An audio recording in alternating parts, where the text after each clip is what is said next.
YouTube. Listen, I hope everybody doing good this morning, man. Cause I woke up and it was just some bullshit waiting for me today. Like I don't know where this came from. I don't know. Like I don't know, bro. But I just know apparently something I posted, I shared on Facebook. Somebody thought it was towards them. Female, they thought it was towards them, so they messaged me on some BS and just went off on me, and I don't know at this point. It's just all I can really do is just laugh. So if anybody dealing with the same type BS this morning, man, just laugh it off and just try to go about your day. That's what I need to practice. That's what I should have worked on, but you ain't gonna let nobody tell you though, like what you should get up and get on or how you should use your phone. You know what I'm saying? Like, bro, you don't pay my bill. You don't do nothing for me over here. So what are you talking about? Like, don't tell me what I should. I ain't gonna get too into it, man, because anyways, like, comment, subscribe. I hope everybody having a good day. I'm gonna make my day better, but this morning is just on one. But we can get right to this video. I'll let y'all know. But before we do get going, don't let nobody insult your intelligence, bro. You know what you got up there. Don't let nobody insult you. So let's get to this video, man. Blood all over the car. What looks like blood in there? It's not blood, it's deer meat. Shotgun shells all over this. It's not blood, it's deer meat, bro. That's blood from deer meat. Holy. In all the cases we've covered on this channel, this case is by far the most upsetting we've come across. What follows is never before seen body cam footage as police make a routine traffic stop and discover a truly chilling scene. We'll also show you exclusive security footage capturing the victim's last moments alive. But first, an investigative report on what led up to this tragic incident and the many ways it could have been prevented. Be warned, we will be covering the flaws in child protective services surrounding abusive parents and why those services need to focus more on helping the victims in these cases over their abusers. This may— Hold on, bro. Are they about to say this woman killed her son? Is that where they getting at with this? That she killed her son? This seem straightforward, but domestic situations can become very complicated in cases where the abuser is the parent of a victim. Let's step back a moment and get some background on what exactly led up to this heinous crime. In December of 2015, Julissa Thaler and Tori Hart's child, Eli Kenneth Alejo Hart, was born. However, let me show you why I stopped paying for all my other sample libraries. This is Arcade by Output. This thing has sound, their relationship quickly went south. Court summons suggest that Julissa has a long history of substance abuse, including suspicions that she exposed Eli to a controlled substance while she was pregnant. The next line in the summons mentions Eli's genetic disorder, Townes-Brock syndrome, which left baby Eli with hearing loss and cleft feet. At this time, Julissa filed police complaints against Tori. She later admitted to the complaints being false, and that because of her mental health issues, she constantly accuses Hart of things that he doesn't do. After years of custody battles and allegations of abuse, Julissa and Tori undergo court-ordered evaluations. For years, Julissa gains custody of Eli, but struggles with homelessness. In October 2020, Dakota County Social Services find Eli at Julissa's decrepit home, naked and without hearing aids. The social worker on scene could not locate shoes or clothes for Eli outside of a single set of pajamas. DCSS found a flooded upper floor bathroom, eggs broken and smeared throughout the main level, and food in various stages of decay around the main floor. Julissa is hospitalized for mental health issues, but Eli is returned to her care afterward. Around 3 months later, Child Protective Services again took Eli and placed Julissa into custody on a mental health and welfare hold. Julissa was presenting signs of psychosis and claims that she was hearing voices related to self-harm, among other paranoid delusions. This time, Eli was found with matted hair, cuts on his arms, and without his hearing aids. According to a court summons, Dakota County Judge Timothy Wormiger found it contrary to the welfare of Eli to permit him to remain in Julissa's care because of these 8 reasons, which includes Eli's risk of harm, his lack of food, clothing, shelter, and education, along with Julissa's criminal history and psychosis. Over the next few years, Julissa again and again proves she's not fit to be a parent. Throughout, Tori continuously signals to officials his concerns. Hold on. Are they saying that they kept giving the kid back to her? Even hold on, let me rewind this. A court summons, Dakota County Judge Timothy Wormiger found it contrary to the welfare of Eli to permit him to remain in Julissa's care because of these 8 reasons, which includes Eli's risk of harm, his lack of food, clothing, shelter, and education, along with Julissa's criminal history and psychosis. Over the next few years, Julissa again and again proves she's not fit to be a parent. Throughout, Tory continuously signals to officials his concerns, which continue to go unheard. Here are just a few things Julissa has done, according to a court summons and numerous reports. Julissa told a story of dropping Eli's sippy cup off the side of a cliff in Colorado when he was younger. Her solution? She tied a rope to herself and climbed down to get it, leaving Eli unattended, open to the possibility of him falling off the cliff to his death. During visitation, Julissa berated Eli for the problems in her life and So he dropped his cup and she decided to get a rope, try to hook it to something to hold her weight to be able to get down that mountain to get his sippy cup. But he fell off the cliff and died. That was her story? She should have, oh God, bro. Lock her up. relationship, blaming him for the rotten food in her home, even after rotten food continued to exist in her household after Eli was taken into foster care. Julissa told a social worker she can't eat or sleep and that she was living off Mountain Dew and cigarettes. After Julissa's visitations, Eli would have bathroom accidents, which was not typical for him. Julissa showed Eli disturbing videos she took of cat feces, along with images of naked women. Julissa gifted Eli a smart watch and would call and text him during Tory's visitation time. In the time Julissa needed to better herself for the court to gain custody of Eli, she had the police called on her over 20 times in a 10-month span. Julissa set up a noise machine in her home because she believed neighbors were spying on her. Julissa submitted numerous false police reports of Tory, claiming he was stalking her and was on methamphetamines. Both these accusations and more were disproven. During DCSS visits to her home, Julissa was found to be raising ducks in her living space, despite her attempts to hide them during inspections. What? 2 separate landlords kicked her out for causing problems. Julissa reportedly drove erratically when dropping Eli off at school, speeding on multiple occasions, and supposedly left tire marks on school grounds. While at school, Eli told teachers he didn't sleep the night before when he was with Julissa. His behavior also reportedly dropped dramatically at school when he was under her care. Julissa lied to the court about buying tickets to Disney World and did so in hopes that it would expedite the custody process to allow her to leave the state with Eli. Julissa stole prescription drugs, and during court-ordered drug test, she consistently failed. She also failed to keep up with court-ordered therapy sessions and parenting classes for over a year, and was given multiple 60-day extensions by the court to fulfill those requirements. Throughout all of Julissa's troublesome actions, Tory voiced his concerns for years to officials for the sake of Eli's safety. According to a court summons, here's some communications Tory sent to officials about his custody case and Julissa's actions. I do have concerns with her mental state that she could do something drastic. The whole purpose of this is to protect Eli, yet I feel he is now being put at risk. Yeah, he What kind of is. damage is this doing to Eli? This is terrifying to me and upsets me that Eli continues to have to go through this. How is this okay? How will Dakota County monitor Eli's safety and well-being now? Eli is in danger every day he is with her. My son is not safe with her. Who is protecting Eli?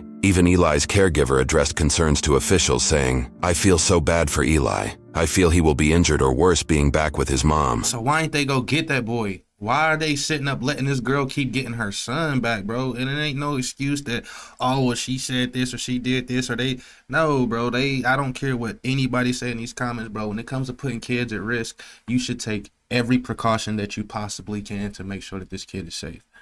I went to school with kids who didn't have safe homes, and people failed them. I mean, they didn't get killed. Like the system failed them. So basically, they grow up.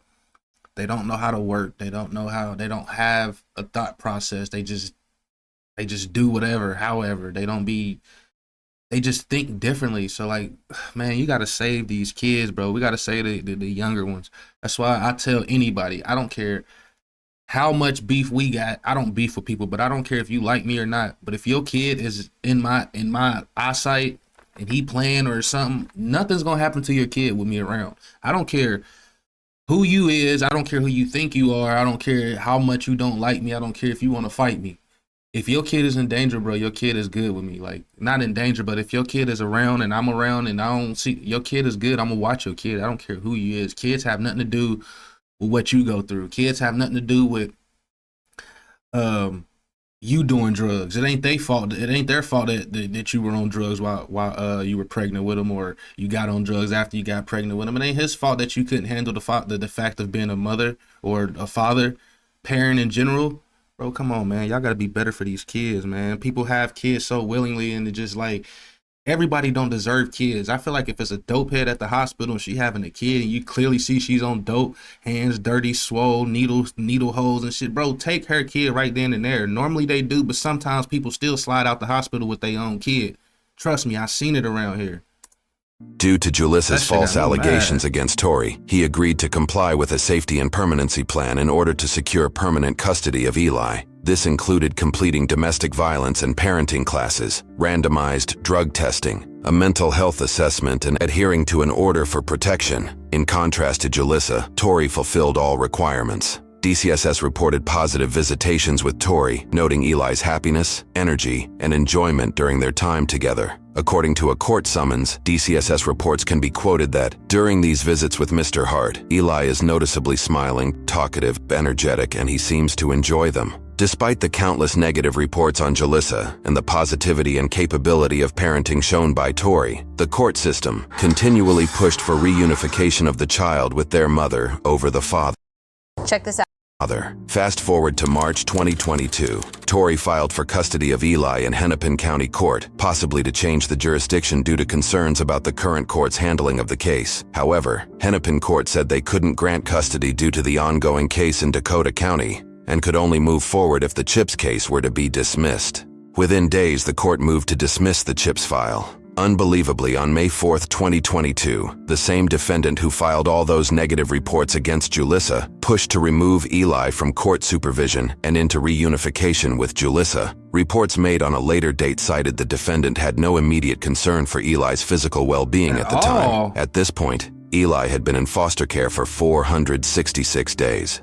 Despite the recorded evidence that Julissa was not fit to parent Eli, Dakota County Judge Tim Wormiger removed Eli from the county's protection on May 10, 2022. Court summons show that a Dakota County social worker and one of Eli's court-appointed guardians both recommended that Julissa be reunified with her son. Adding more devastation to this case, Bro, they need to put their names out there. Who was the workers that said that? Who was the workers that did that? And let them know the town, the area they in, because people need to have some questions with them workers. You put that little boy in risk, all because you don't really want to do your job. You don't want to have to go through all this paperwork, most likely. Or you probably the same type of parent and people just don't know. You could be the same type of parent and people just don't know. You just so happen to get a job. You don't care for your kids. Ain't no way you care for your kids if you sat there and looked at this kid and said that he's good in her custody, knowing damn well how she is.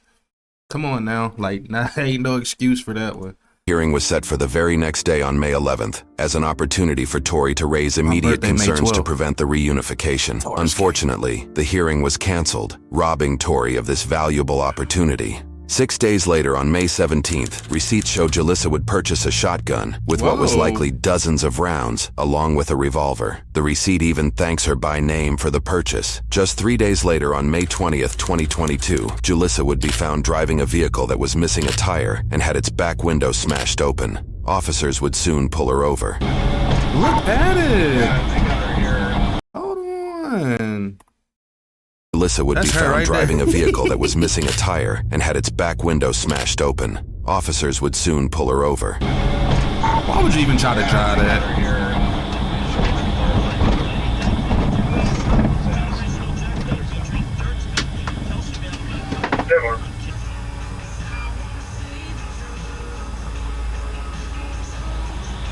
Copy that.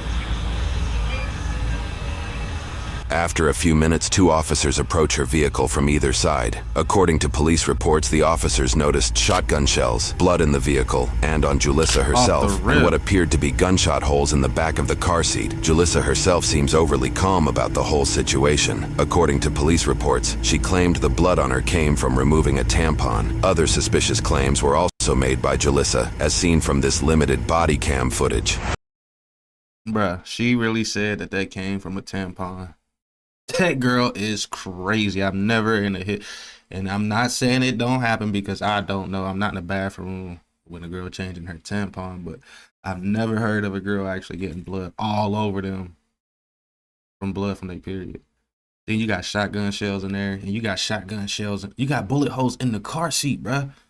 What were you doing? How did you do that car like that? Like, come on, man. This one is. There is no tire there. All right. Yeah, blood. There's what? There's blood all over the car. Traffic violation. I have a broken windshield and I'm missing a tire because some kids were shooting at my car. I had some. What looks like blood in there? And It's not blood, it's deer meat. I had a big bag of, there's a farm around here that does deer meat and hamburgers. So. Shotgun shells all over the side. yeah. Despite the incredibly questionable scene the officers She said, discovered "Thank you." Julissa in, the officers decided to release her, personally chauffeuring her a ride home to her apartment. The officers who work in Hennepin County, home to Minneapolis, also may have feared getting a complaint from the woman, factoring into their decision-making. Hold up. Hold the fuck up. Hold up. Hold. They gave this girl a ride home from the scene? Or am I tripping?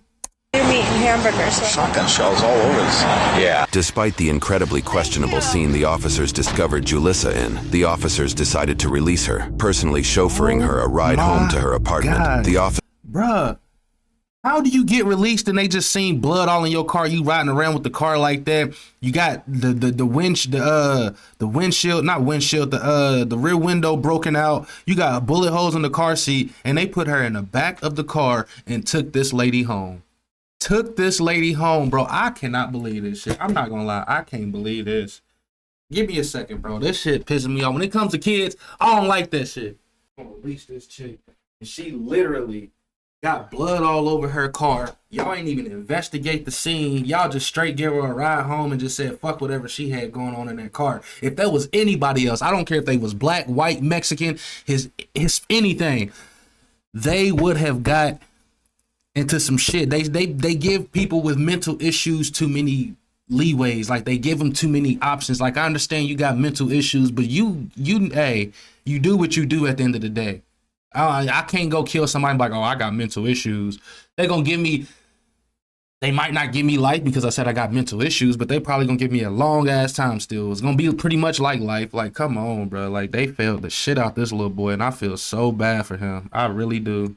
I feel officers so who work bad in for him. Hennepin County, home to Minneapolis, also may have feared getting a complaint from the woman, Wow. factoring into their decision-making. According to news reports, the search warrant for Julissa's vehicle indicated the police released her because she was growing impatient, cold, and refused to sit in the squad. Back at the blood-soaked vehicle, growing reports, the search warrant for Julissa's vehicle indicated the police released her because she was growing impatient, cold, and refused to sit in the squad. Back at the blood-soaked So they let her do all this. They let her act out this way. They let her act out this way and just took her home. All because she was cold and grew impatient. Bro, y'all normally don't care about that shit. Y'all will let people sit in that damn car for hours while y'all sit outside and just talk about what y'all want to do with them or what y'all want to charge them with. So just because she is impatient, getting cold and stuff, y'all just take her home. Bruh, come on now. That's just unacceptable. And from my understanding from the video, it seemed like when they pulled her over, they put her in the car, didn't even search the car, straight took her home. And now they're going to go ahead and have an officer. All right, I dropped her off at home. Go ahead and search the car. Correct me if I'm wrong, bro, but this is just the way the video is making it seem. I don't like the way that these cops is handling this. I don't like the way them social workers have handled this. They just failed the shit out of that little boy. They failed the shit out of that little boy. And whoever live in this state, I would not trust them social workers, man. You got a few that do, but I would not trust them social workers. Like, whoever hired these social workers, find better social workers, bro. Do better backgrounds on them. Officers developed probable cause and did a deeper search of the vehicle. Holy. We got a body. All right, let's cover it. According to reports, officers rushed back to the apartment where they just dropped Julissa off. Why would they let her discovered she was go? no longer there. Exactly. She left the washing machine running with what was later determined to be filled with the clothes she was just wearing. Soon after, Officers located Julissa leaving the area on foot, and she was placed under arrest. Officers then observed that she had what appeared to be brain matter in her hair. Based off witness statements and off the physical damage her vehicle left on the road, officers were able to track the past movements of the vehicle. Along this route, they found multiple locations where blood and brain matter had been discarded. What? One dumpster had a bloody child booster seat that had sustained damage from a shotgun blast. In another dumpster, officers located a backpack, blood, bone, and what appeared to be more brain matter. We've elected to not show the photos containing blood or human remains. In court, more shocking evidence would come out against Julissa. According to a source from CARE 11, these are some of the search terms from Julissa's browser history, which includes how much blood can a 6-year-old lose, how life insurance investigates a death claim, and how much does life insurance pay for a dead child, among other damning searches. It was later determined that Julissa had shot Eli 9 times in the head and torso area of his body, likely while he was strapped in his car seat. Thorough work by police and detectives also uncovered surveillance video showing Eli being escorted by Julissa in the moments prior to his murder. The video, which shows the boy smiling and playing, would tragically be the last video of the child. At one point, Julissa's own grandmother and father even disagreed with the handling of the custody case leading up to the murder. Julissa's grandmother claimed Tori doesn't have a mean bone in his body, and said of her granddaughter Julissa that she is good at manipulating people, and I blame the court system for not helping her out. We all told the social workers that she needs to be institutionalized, not just for a month, but maybe for a year or more. But nobody listened. Julissa's father said, I gave the judge her detailed mental health history. I told him that she was displaying paranoia and auditory hallucinations. I said I feared for Eli's safety. It all fell on deaf ears. Julissa did not mince words with how she felt about the situation. Ms. Stoller, you have a right to speak this morning if you'd like. You don't have any obligation to speak, but if you'd like to choose to speak, now is the time to do it. Yes, I would like to say something. Go ahead. I'm innocent. You all, you're garbage. That's all you're on. Clearly, Julissa's lawyer isn't too happy about her choice of words. Ms. Stoller, I don't know that that's appropriate here. Sorry, I told you what somebody else can. Sorry, I told you what somebody else can't. Hey, yo. Lock this girl up. Get the judge out of his seat. Lock the police up. Damn sure lock them social workers up. And somebody need to sue that state. Somebody need to sue the state. Somebody need to social work. Whatever you sue, it's got to be like the state or something, bro. In that situation, somebody need to sue the state and get all them people up out of there. Because if they let this one slide, I guarantee you that it's gonna be more. It's gonna be more that they let slide like that. And if them social workers are still working, trust me, there's more cases to be made just like this one. And obviously, this one was only a couple years ago, so there's still some social workers out there working on having some more bullshit like this. This state Julissa Thaler was sentenced with first-degree predetermined murder and second-degree intentional murder for shooting Eli no less than 9 times. She has received life in prison without the possibility of parole. Currently, Tori is in the process of suing the defendants and a caretaker of Eli, who continue to suggest reuniting Eli with Julissa. That outcome is yet to be determined. Unfortunately, this is not the only case of this nature that was mishandled by Minnesota, and more specifically Dakota County and Ramsey County Child Support Services. Most recently, Child Protective Services has again come under scrutiny after allowing a parent with a violent history custody of his children. In this case, it was a father who won custody and would later go on to shoot and kill 2 Burnsville police officers and a firefighter with a rifle on Sunday, February 18, 2024, while 7 of his children were with him. The standoff ended when the father took his own life. This interview, conducted by a source from CARE 11, shows the frustrations that the mother of some of the children has.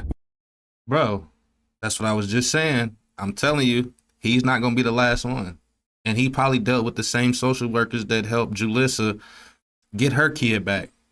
They all working together. They all doing the same bullshit. Them social workers talk to each other. I know girls, it's mainly girls that do it, but I know girls around here where I'm at that does social work. A lot of them know each other. They talk. So to keep letting them just do this, bro, like y'all need to get y'all's group of social workers together, Ramsey County, wherever it is, in Minnesota, get y'all's group of social and investigate them, because there's too much of this stuff happen. How does this guy have a crazy criminal history, get out and get his kid, then kill a police? and he had 7 of them, bro. Y'all got to do better in Minnesota. I would not trust Minnesota. L for Minnesota.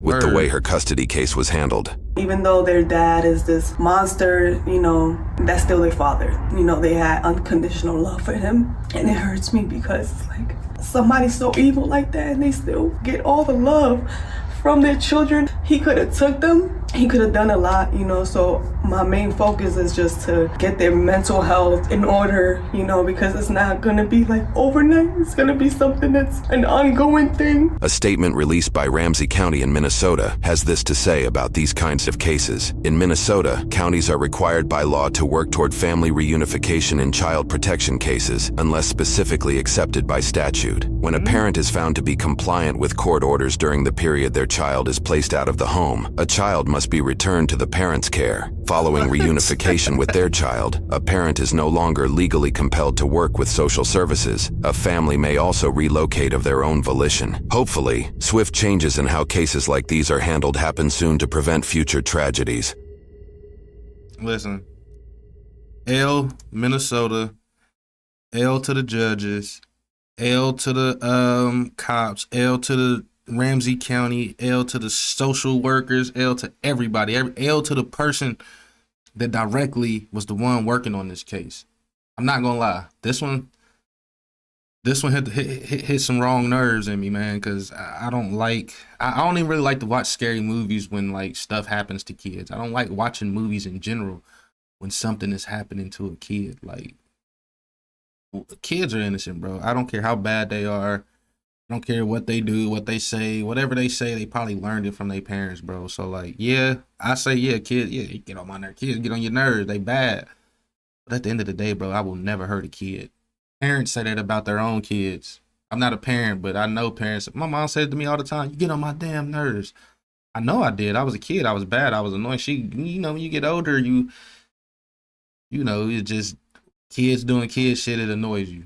But it's like, they're kids at the end of the day. My mom whipped my ass, don't get it wrong, but she ain't never had me thinking that she was gonna kill me. Nobody ever would say nobody would ever think my mom would do anything, because my mom wasn't like that.